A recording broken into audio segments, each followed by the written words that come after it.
പിതാവിന്റെയും പുത്രന്റെയും പരിശുദ്ധാത്മാവിന്റെയും നാമത്തിൽ ആമേൻ. അമ്മേ പരിശുദ്ധ അമ്മേ, അമ്മേ പരിശുദ്ധമേ, ദൈവമാതാവേ, കൃപാസനത്തിലൂടെ ഞങ്ങൾക്കും ഞങ്ങളുടെ ദേശത്തിനും അമ്മ മധ്യസ്ഥം തേടി തന്ന എല്ലാ അനുഗ്രഹങ്ങൾക്കും കൃപകൾക്കും ഞങ്ങളിപ്പോൾ ഹൃദയം നിറഞ്ഞ നന്ദി പറയുന്നു.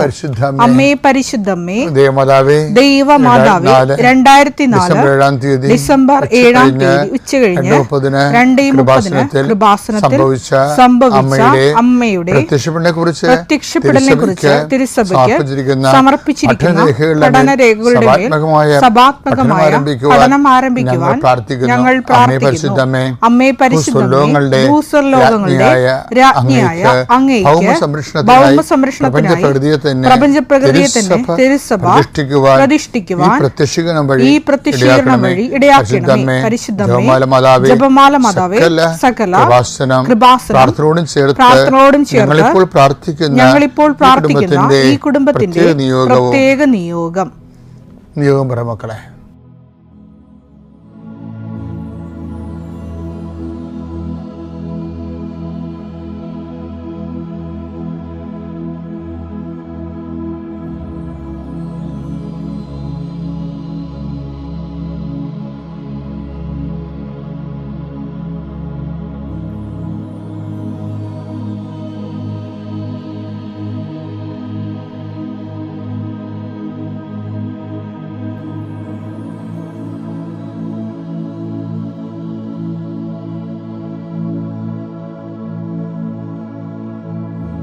അമ്മയുടെ പ്രത്യക്ഷീകരണത്തിന്റെ ഈ അനുഗ്രഹവേളയിൽ ഞങ്ങൾക്ക് സാധിച്ചു തരുവാൻ കനിയണമേ.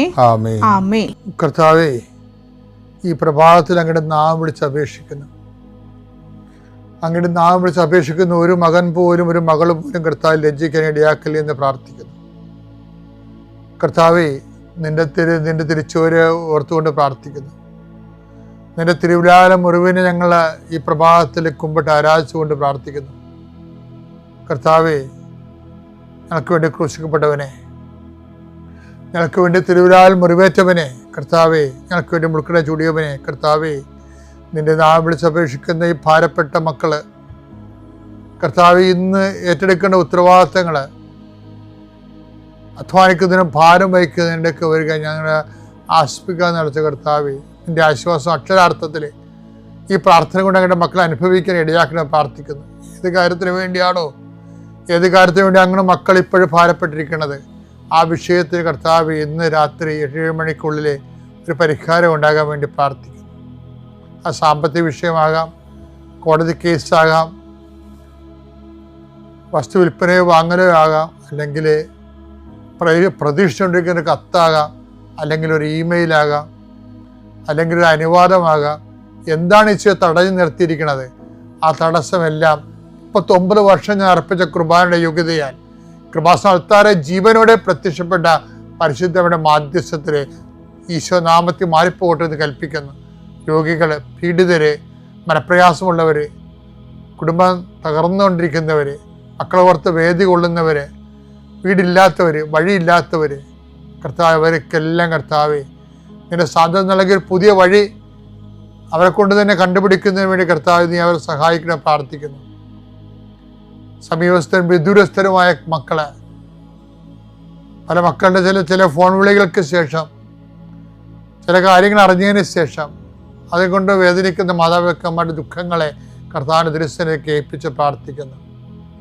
ദൈവമേ, മക്കളില്ലാത്തവരെ, ഗർഭശിശുക്കൾക്ക് വൈകല്യം ഉണ്ടെന്ന് സ്കാനിങ് റിപ്പോർട്ട് വന്നവർ, അവിടെ വയറിൽ കർത്താവ് നീ ഇപ്പം നിന്റെ തിരുവാർന്ന വലതുകരം വെക്കണമെന്ന് പ്രാർത്ഥിക്കുന്നു.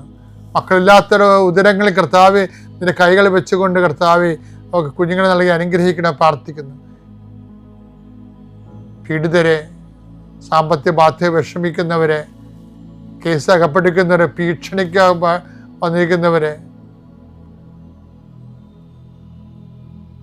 ഓരോരുത്തരും ഡേറ്റ് പറഞ്ഞതിന് ശേഷം കർത്താവ് അത് പാലിക്കാൻ പറ്റാത്ത രീതിയിൽ വലിയ വിക്ഷോഭങ്ങളിലേക്കും പോകുന്നവർ, അതിൻ്റെ മാനസിക സമ്മർദ്ദം അനുഭവിക്കുന്നവർ, കർത്താവിൻ്റെ കരുണ അവിടെ സാധിക്കുകയും അതിനെല്ലാം അതിജീവിക്കാനുള്ള പുതിയ മാർഗങ്ങളെ കർത്താവ് കണ്ടുപിടിക്കുകയും കർത്താവ് ധൈര്യമായിരിക്കുക ഞാൻ നിന്നോടുണ്ട് നിന്നോട് കൊണ്ടുവന്നളിച്ച കർത്താവിൻ്റെ സാന്നിധ്യം അനുഭവിക്കാൻ ഇടയാക്കാൻ കൃപാസനത്താറെ ജീവനോടെ പ്രത്യക്ഷപ്പെട്ട പരിശുദ്ധ അമ്മയുടെ കരങ്ങളിലേക്ക് നിന്റെ കുടുംബത്തെ ഞാൻ ഏൽപ്പിച്ചുകൊണ്ട് പിതാവിൻ്റെയും പുത്രൻ്റെയും പരിശുദ്ധ നാമത്തിൽ നിന്നെ ആശീർവദിക്കുന്നു. വിശ്വാസ പ്രമാണം. സർവശക്തനായ പിതാവും ആകാശത്തിന്റെയും ഭൂമിയുടെയും സൃഷ്ടാവുമായ ദൈവത്തിൽ ഞാൻ വിശ്വസിക്കുന്നു. അവിടുത്തെ ഏകപുത്രനും ഞങ്ങളുടെ കർത്താവുമായ ഈശോമിശിഹായിലും ഞാൻ വിശ്വസിക്കുന്നു. ഈ പുത്രൻ പരിശുദ്ധാത്മാവിനാൽ ഗർഭസ്ഥനായി കന്യകാമറിയത്തിൽ നിന്ന് പിറന്ന് പൊന്തിയോസ് പീലാത്തോസിന്റെ കാലത്ത് പീഡകൾ സഹിച്ച് കുരിശിൽ തറയ്ക്കപ്പെട്ട് മരിച്ച് അടക്കപ്പെട്ട് പാതാളങ്ങളിൽ ഇറങ്ങി മരിച്ചവരുടെ ഇടയിൽ നിന്ന് മൂന്നാം നാൾ ഉയർത്ത് സ്വർഗത്തിലേക്ക് എഴുന്നള്ളി സർവശക്തിയുള്ള പിതാവായ ദൈവത്തിന്റെ വലതുഭാഗത്തിരിക്കുന്നു. അവിടെ നിന്ന് ജീവിക്കുന്നവരെയും മരിച്ചവരെയും വിധിക്കുവാൻ വരുമെന്നും ഞാൻ വിശ്വസിക്കുന്നു. പരിശുദ്ധാത്മാവിലും ഞാൻ വിശ്വസിക്കുന്നു. വിശുദ്ധ കത്തോലിക്കാ സഭയിലും പുണ്യവാന്മാരുടെ ഐക്യത്തിലും പാപങ്ങളുടെ മോചനത്തിലും ശരീരത്തിന്റെ ഉയർപ്പിലും നിത്യമായ ജീവിതത്തിലും ഞാൻ വിശ്വസിക്കുന്നു. ആമേൻ. സ്വർഗ്ഗസ്ഥനായ ഞങ്ങളുടെ പിതാവേ, അങ്ങയുടെ നാമം പൂജിതമാകണമേ. അങ്ങയുടെ രാജ്യം വരണമേ. അങ്ങയുടെ തിരുമനസ് സ്വർഗത്തിലെ പോലെ ഭൂമിയിലുമാകണമേ. അന്നു വേണ്ടുന്ന ആഹാരം ഇന്ന് ഞങ്ങൾക്ക് തരണമേ. ഞങ്ങളോട് തെറ്റ് ചെയ്യുന്നവരോട് ഞങ്ങൾ ക്ഷമിക്കുന്നത് പോലെ ഞങ്ങളുടെ തെറ്റുകൾ ഞങ്ങളോടും ക്ഷമിക്കണമേ. ഞങ്ങളെ പ്രലോഭനത്തിൽ ഉൾപ്പെടുത്തരുതേ, തിന്മയിൽ ഞങ്ങൾ രക്ഷിക്കണമേ. ആമേൻ. നന്മ നിറഞ്ഞ മറിയമേ, സ്വസ്തി. കർത്താവ് അങ്ങയുടെ കൂടെ സ്ത്രീകളിൽ അങ്ങ് അനുഗ്രഹിക്കപ്പെട്ടവളാകുന്നു. അങ്ങയുടെ ഉദരത്തിൻ ഫലമായി ഈശോ അനുഗ്രഹിക്കപ്പെട്ടവനാകുന്നു. പരിശുദ്ധ മറിയമേ, തമ്പുരാന്റെ അമ്മേ, പാപികളായ ഞങ്ങൾക്ക് വേണ്ടി ഇപ്പോഴും ഞങ്ങളുടെ മരണസമയത്തും തമ്പുരാനോട് അപേക്ഷിക്കണമേ. ആമേൻ. എൻ്റെ പ്രിയപ്പെട്ടവരെ, കർത്താവിൻ്റെ തിരുസന്നിധിയിൽ നമ്മൾ ചെയ്ത പരിശുദ്ധ മരിയൻ ഉടമ്പടി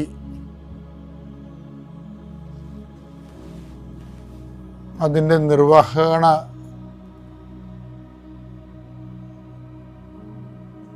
പ്രക്രിയയിൽ നമ്മൾ ഉപയോഗിക്കുന്ന സമീപനം എന്താണെന്നുള്ളത് വളരെ ശ്രദ്ധാർഹമായ ഒരു വിഷയമാണ്. സമീപനം എന്ന് പറഞ്ഞാൽ നമുക്ക് രണ്ട് ഹെഡ് ടു ടെയിൽ എന്നും പറഞ്ഞ് ഒരു സമീപനം എടുക്കാം.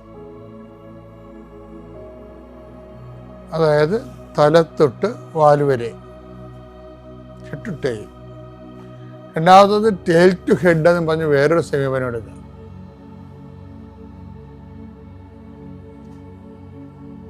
വാല് തൊട്ട് അല്ലെങ്കിൽ വയറ് തൊട്ട് തല വരെ. അപ്പം അത് ശരിക്കും ഉടമ്പടി വരുമ്പോൾ എങ്ങനെ വരും എന്ന് വെച്ച് കഴിഞ്ഞാൽ നമുക്കറിയാമല്ലോ, ഈ റിജക്ഷൻ റേറ്റ് കൂടുതലായിരിക്കും. ഈ ബെല്ലി ടു ഹെഡിലേക്ക് വന്നാൽ റിജക്ഷൻ റേറ്റ് കൂടുതലായിരിക്കും. അതിനകത്ത് നമ്മൾ ഹെഡ് ടു ടെയിൽ എന്ന് പറയുമ്പോൾ വാ തൊട്ട് വാല് വരെ വരുമ്പോൾ അത് നമുക്കറിയാം ഭക്ഷണം സഞ്ചരിക്കണ വഴിയാണ്. ഭക്ഷണം സഞ്ചരിക്കണത്, നമ്മൾ കഴിക്കണത്, ആഹാരം കഴിക്കണത് ബോഡി അക്സെപ്റ്റ് ചെയ്യലേ വരണേ. അത് തലേന്ന് താഴേക്കാണ് പോരണത്, അക്സെപ്റ്റ് ചെയ്യുന്നത്. ഇനി റിജക്റ്റ് ചെയ്യണത് എന്താണ്? വയറിൽ നിന്ന് വായിലോട്ട് വരും, ഛർദിൽ ഒക്കെ റിജക്ഷനാണ്. ആഹാരം റിജക്റ്റ് ചെയ്യണത് വായിലൂടെയും വയറിൽ നിന്ന് വായിലൂടെയും, ആഹാരം കഴിക്കുന്നത് വായിൽ നിന്ന് വയറിലേക്കുമാണ്. ഇത് തന്നെയാണ് അപ്രോച്ചിൻ്റെ ഒരു പ്രശ്നമുണ്ട്. റിജക്ഷൻ, ഛർദി എന്ന് പറഞ്ഞാൽ റിജക്ഷൻ അല്ല, ആഹാരം റിജക്റ്റ് ചെയ്യല്ലേ. ഇതുപോലെയാണ് നമ്മുടെ ഉടമ്പടിയിലും ഒരു സമീപനം വെച്ചാൽ, ദൈവത്തിന് തല എന്ന് പറഞ്ഞാൽ ദൈവം. അപ്പോൾ ദൈവത്തിന് പ്രാധാന്യം കൊടുത്ത് വേണം നമ്മൾ നമ്മുടെ ആവശ്യങ്ങളെക്കാൾ ഉപരി ദൈവത്തിന് പ്രാധാന്യം കൊടുത്ത് വേണം നമ്മൾ ഉടമ്പടി. കാര്യം ഉടമ്പടിയിലുള്ള എന്താണ്? അവൻ പറയുന്നത് പോലെ ചെയ്തു കൊള്ളാമെന്നല്ലേ. അപ്പം ചെയ്തു കൊള്ളാമെന്നുള്ളത് ചെയ്യണത് ആരാണ്? നമ്മളാണ്.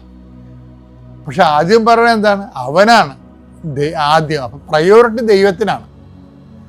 അവൻ പറയുന്ന പോലെ ചെയ്തു കൊള്ളാം. അപ്പോൾ ചെയ്യണം നമ്മൾ, പ്രയോറിറ്റി ദൈവത്തിനാണ്. അപ്പം അതുകൊണ്ടാണ് ഈശോ പറഞ്ഞത് ആദ്യം നിങ്ങൾ, മത്തായി 6:33, നിങ്ങൾ ആദ്യം അവിടുത്തെ രാജ്യം, അതാണ് ഹെഡ്, അവിടുത്തെ നീതിയും അന്വേഷിക്കുക, അതോടൊപ്പം മറ്റുള്ളവയെല്ലാം നിങ്ങൾക്ക് ലഭിക്കും. അപ്പൊ അത് അക്സെപ്റ്റ് ചെയ്യണം. ഇനി ഇത് റിജക്റ്റ് ചെയ്യണമെന്ന് വെച്ച് കഴിഞ്ഞാൽ ആദ്യം ആൾക്കാരെ അടയാളങ്ങൾ അന്വേഷിക്കും, അപ്പം റിജക്ഷൻ വരും. കർത്താവ് പറഞ്ഞില്ലേ, നിങ്ങളെ അടയാളങ്ങൾ കണ്ടത് കൊണ്ടാണ് എനിക്ക് മറ്റു സ്ഥലങ്ങളിലെയും പ്രസംഗിക്കേണ്ടിയിരിക്കുന്നു എന്ന് പറഞ്ഞുകൊണ്ട് കർത്താവിൻ്റെക്ക് എന്ന് അപ്പം വർദ്ധിപ്പിച്ച ദിവസം രാത്രി പകല് ആൾക്കാർ വന്നപ്പോൾ ആൾക്കാരെ റിജക്റ്റ് ചെയ്യണില്ലേ? യോഹന്നാൻ 6:26 സത്യം സത്യമായി ഞാൻ നിങ്ങളോട് പറയുന്നു, അടയാളങ്ങൾ കണ്ടതുകൊണ്ടല്ല അപ്പം ഭക്ഷിച്ച് തൃപ്തരായതുകൊണ്ടാണ് നിങ്ങൾ എന്നെ അന്വേഷിക്കുന്നത്. അപ്പോൾ എന്നിട്ട് നമുക്ക് മറ്റു സ്ഥലങ്ങളിലേക്ക് പോകാമെന്ന് പറയും. അവിടെയും എനിക്ക് പ്രസംഗിക്കേണ്ടിയിരിക്കുന്നു. നമുക്കൊരു ചെറിയൊരു സംഭവം കാണാം. അതായത് കർത്താവിൻ്റെ അടയാളങ്ങൾ ലഭിച്ച ആൾക്കാരുണ്ട്. രോഗം സുഖപ്പെടുത്തിയവർ, അപസ്മാര രോഗം സുഖപ്പെടുത്തിയവർ, പിശാച് ബാധിച്ച് മാറ്റിയവർ, ഇങ്ങനെ കുറേ അനുഗ്രഹാനുകൂല്യം ലഭിച്ച ആൾക്കാരെ വീണ്ടും കർത്താവിൻ്റെ തിരക്ക് വരും. അപ്പോൾ കർത്താവ് റിജക്റ്റ് ചെയ്യും. അപ്പോൾ അതറിയണമെങ്കിൽ നമുക്ക് മർക്കോസിൻ്റെ 1:32-33-34 വായിക്കണം. അന്ന് വൈകുന്നേരം സൂര്യാസ്തമയമായപ്പോൾ രോഗികളും പിശാച് ബാധിതരുമായ എല്ലാവരെയും അവർ അവന്റെ അടുത്ത് കൊണ്ടുവന്നു. നഗരവാസികളെല്ലാം വാതിൽക്കൽ സമ്മേളിച്ചു. വിവിധ രോഗങ്ങൾ ബാധിച്ചിരുന്ന വളരെ പേരെ അവൻ സുഖപ്പെടുത്തി അനേകം പിശാചുക്കളെ പുറത്താക്കി. പിശാചുക്കൾ തന്നെ അറിഞ്ഞിരുന്നത് കൊണ്ട് സംസാരിക്കാൻ അവരെ അവൻ അനുവദിച്ചില്ല. അതിരാവിലെ അവൻ ഉണർന്ന് ഒരു വിജന സ്ഥലത്തേക്ക് പോയി. അവിടെ അവൻ പ്രാർത്ഥിച്ചുകൊണ്ടിരുന്നു. ശിമയോനും കൂടെ ഉണ്ടായിരുന്നവര് അവനെ തേടി പുറപ്പെട്ടു.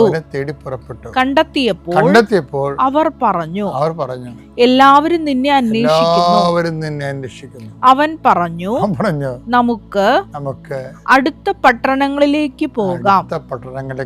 അവിടെയും അതാണ് റിജക്റ്റ് ചെയ്യണ്ട.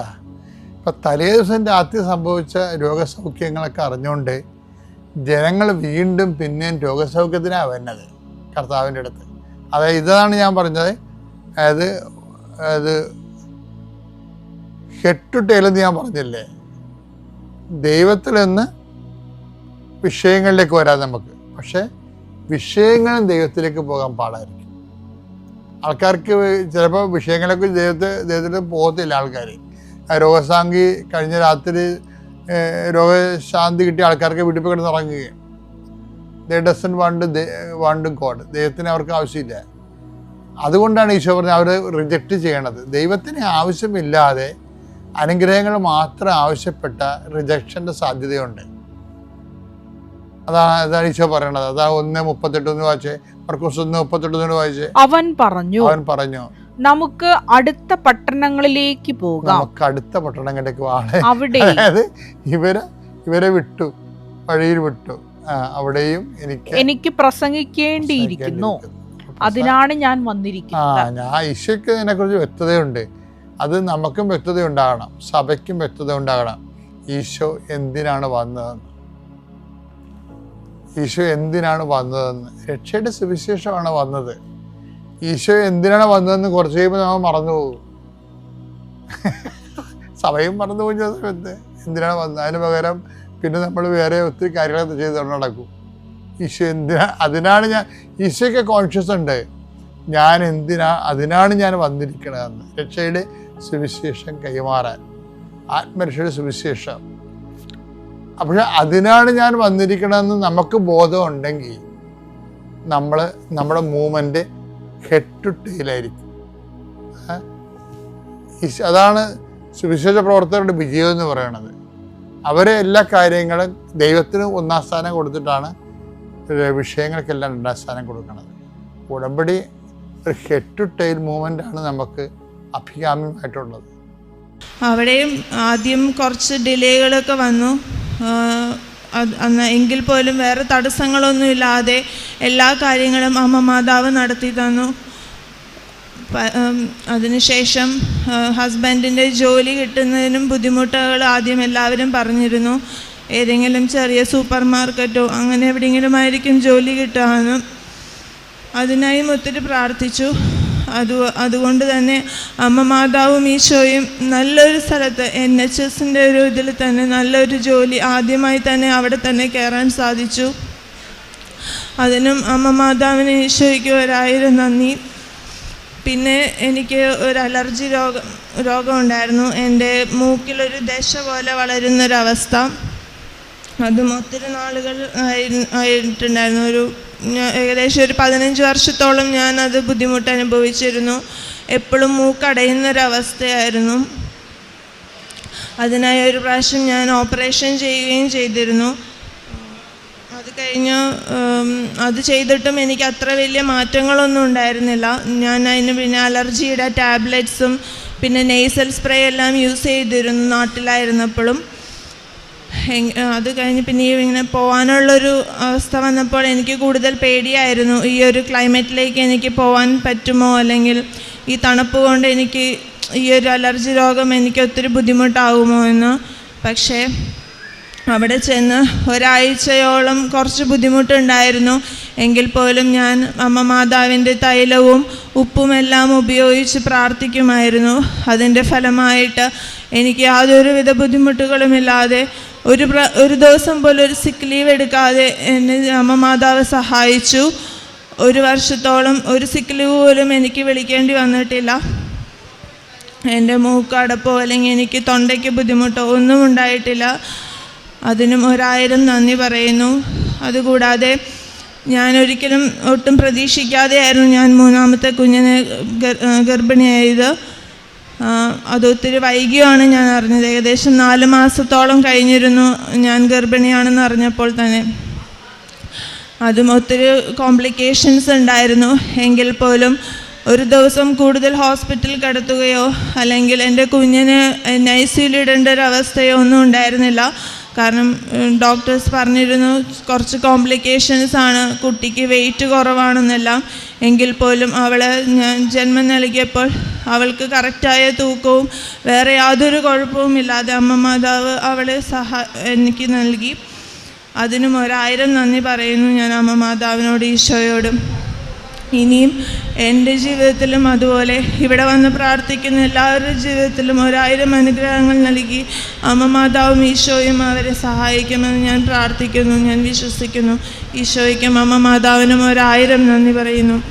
ഈശോമിശിഹായ്ക്ക് സ്തുതിയായിരിക്കട്ടെ. എൻ്റെ പേര് വത്സ. ഞാൻ മുളന്തുരുത്തിൽ നിന്ന് വരുന്നു. ഞാൻ എൻ്റെ മോൾക്ക് വേണ്ടിയാണ്, മോൾക്ക് ഒരു രോഗസൗഖ്യം കിട്ടിയ സാക്ഷ്യം പറയാനാണ് ഞാനിവിടെ വന്നിരിക്കുന്നത്. എൻ്റെ മോൾക്ക് ഒരു 6 കൊല്ലമായിട്ട് തലവേദനയായിരുന്നു. തലവേദനയ്ക്ക് പെയിൻ കില്ലറൊക്കെ കഴിക്കും. പിന്നെ മെഡിക്കൽ ട്രസ്റ്റിൽ കൊണ്ടുപോയി അവർ നോക്കിയിട്ട് പറഞ്ഞു മൈഗ്രെയിനാണെന്ന് പറഞ്ഞു. കുറച്ച് നാൾ മരുന്ന് കഴിക്കും, അതങ്ങ് മാറും. ഒരു ദിവസം ഒട്ടും വയ്യാതെ വന്ന് ഒരു ചവിട്ടുപടി പോലെ ഇറങ്ങാൻ അവൾക്ക് സാധിക്കാതെ വന്ന്. അപ്പോൾ ഞങ്ങൾ ന്യൂറോനെ കാണിക്കാൻ കൊണ്ടുപോയി. അവിടെ ചെന്ന് ഡോക്ടർ പറഞ്ഞു സ്കാൻ ചെയ്യണം, MRI ചെയ്യണം എന്ന് പറഞ്ഞു. അവിടെ ചെന്ന് ചെയ്തു നോക്കിയപ്പോൾ അവളുടെ ഒരു ഞരമ്പ് വീർത്ത് പൊട്ടാറായിരിക്കുകയാണ്. പെട്ടെന്ന് തന്നെ ഓപ്പറേഷൻ ചെയ്യണമെന്ന് പറഞ്ഞു. ആസ്റ്റർ മെഡിസിറ്റി കൊണ്ടുപോയി. പിറ്റേ ദിവസം 10 മണിയായപ്പോൾ ഓപ്പറേഷൻ കയറ്റി. സ്ട്രോക്ക് വരുമെന്ന് പറഞ്ഞിട്ടുണ്ടായിരുന്നു. സാധ്യതയാണ് അവർ പറഞ്ഞത്, സ്ട്രോക്ക് ഉണ്ടാകാൻ സാധ്യതയാണ്, പ്രാർത്ഥിക്കാൻ പറഞ്ഞു. അങ്ങനെ ഞാൻ ഇവിടെ പ്രാർത്ഥന സഹായം ആവശ്യപ്പെട്ട്, അന്ന് ഞാൻ ഉടമ്പടിയൊന്നും എടുത്തിട്ടില്ല, എന്നാലും മാതാവിൻ്റെ യൂട്യൂബിലെല്ലാം കാണുകയും പ്രാർത്ഥിക്കുകയൊക്കെ ചെയ്യുമായിരുന്നു. ഞാൻ എന്നിട്ട് ഇവിടെ പ്രാർത്ഥന സഹായം ആവശ്യപ്പെട്ട് പ്രാർത്ഥിച്ചു. ഓപ്പറേഷൻ വലിയ കുഴപ്പമൊന്നും കൂടാതെ നടന്നു. അവൾക്കൊരു ചെറിയ വിറയിലൊക്കെ ഇടയ്ക്ക് വന്നു, എന്നാലും വലിയ കുഴപ്പമൊന്നുമില്ലാതെ കഴിഞ്ഞു. അത് കഴിഞ്ഞ് അവിടുന്ന് ഡിസ്ചാർജ് ചെയ്തു പോന്നു. ഡോക്ടർ പറഞ്ഞ 6 മാസം കഴിയുമ്പോൾ വീണ്ടും സ്കാൻ ചെയ്യണം, കുനിഞ്ഞു നിന്നൊന്നും ചെയ്യരുത്, ഭാരപ്പെട്ടതൊന്നും എടുക്കരുത് എന്ന് പറഞ്ഞു. വീണ്ടും 6 മാസം കഴിഞ്ഞപ്പോൾ ഡോക്ടറെ കാണാൻ ചെന്ന് സ്കാൻ ചെയ്ത് കഴിഞ്ഞപ്പോൾ അതിൻ്റെ ഇപ്പുറത്തായിട്ട് വേറൊരു തടിപ്പും ഞരമ്പും ഇങ്ങനെ വീർത്തിരിക്കുന്നതായിട്ടും കണ്ട് ഡോക്ടർ പറഞ്ഞു ഒരു 6 മാസം നമുക്ക് മരുന്ന് കഴിച്ച് നോക്കാം, എന്നിട്ട് വീണ്ടും സ്കാൻ ചെയ്തിട്ട് നോക്കണമെന്ന് പറഞ്ഞു. അവൾ ജർമ്മനിയിൽ നേഴ്സായിട്ട് ജോലി ചെയ്യുകയാണ്. അവിടെ അവൾ സ്കാൻ ചെയ്തു. അന്നേരം ഈ മുഴയുണ്ട്. ഞാൻ ഈ മാർച്ച് മാസം 2-ാം തീയതി ഇവിടെ വന്ന് ഉടമ്പടി എടുത്തു. മാതാവിനോട് പറഞ്ഞു, മാതാവേ ഒരു ഓപ്പറേഷൻ ഒന്നും ചെയ്യാൻ ഇനി അവൾ അനുവദിക്കല്ലേ, മരുന്ന് കൊണ്ട് മാറണം എന്തെങ്കിലും ആയിരിക്കണമേ, ഡോക്ടർ പറയണേ അവൾക്ക് ഒരു കുഴപ്പമില്ലെന്ന് പറയണമെന്ന് പറഞ്ഞു. അങ്ങനെ മാർച്ച് 27-ാം തീയതി അവൾക്ക് അവിടെ അപ്പോയിൻമെൻറ്റ് കിട്ടി. അവൾ ഡോക്ടറെ ചെന്ന് കാണാൻ ചെന്നപ്പോൾ ഡോക്ടർ അവളുടെ തോളത്ത് തട്ടി പറഞ്ഞു, എടി നീ ലക്കിയാണ്, നിനക്കൊരു കുഴപ്പമില്ല, നിൻ്റെ അവിടെ ഉണ്ടായ മുഴ കാണാൻ പോലുമില്ല, നിനക്ക് ഇനി എന്ത് ജോലിയും ചെയ്യാം, എന്ത് പണിയെടുക്കാം, നിനക്ക് ടെൻഷൻ വരും, എന്ത് വേണമെങ്കിലും നീ ചെയ്തോ, ഇനി നിനക്കൊരു കുഴപ്പമില്ല എന്ന് പറഞ്ഞു. അങ്ങനെ അവൾക്കൊരു കുഴപ്പമില്ലാതെ എൻ്റെ മാതാവും ഈശോയും അവളെ കാത്തു പരിപാലിച്ചതിന് ഞാൻ നന്ദി പറയുന്നു. എൻ്റെ പേരക്കുട്ടി, രണ്ടാമത് എൻ്റെ പേരക്കുട്ടിക്ക് ജനിച്ച് 3 മാസം കഴിഞ്ഞപ്പോൾ തുടങ്ങി അവനെന്നും ആഴ്ചയിലൊരു ദിവസം പനി വരും, ശ്വാസം മുട്ടലും, ഹോസ്പിറ്റലിൽ കൊണ്ടുപോയി കിടത്തി ട്രിപ്പിടും, മരുന്ന് കൊടുക്കും, ഇതെല്ലാം കഴിഞ്ഞ് പോരും. അങ്ങനെ അവനിപ്പോൾ 6 വയസ്സായി. ആ 5 വയസ്സ് കഴിയുന്നവരെയും അവന് ഇത് തന്നെയായിരുന്നു. സ്കൂളിൽ ചേർത്തു, ഒരു ദിവസം സ്കൂളിൽ പോകും, പിന്നെ അവന് ആ ആഴ്ചയിൽ പോകാൻ പറ്റില്ല. ഞാനിവിടെ നിന്ന് മാതാവിൻ്റെ ഉടമ്പടി തൈലവും തേനും കൊണ്ടേ കൊടുത്തിട്ട് എനിക്ക് പറ്റുന്നപ്പോഴൊക്കെ ഞാൻ വിശ്വാസപ്രമാണം ചൊല്ലി അവൻ്റെ തലയിൽ പെരട്ടും, ഉപ്പും കൊടുക്കും, തേനും കൊടുക്കും. ഇപ്പോൾ അവന് ആ തുമ്മലോ ജലദോഷമോ പനിയോ അങ്ങനെ ഒന്നുമില്ലാതെ അവൻ നല്ല മിടുക്കം കുട്ടിയായിട്ട് ഓടി നടക്കുന്നു.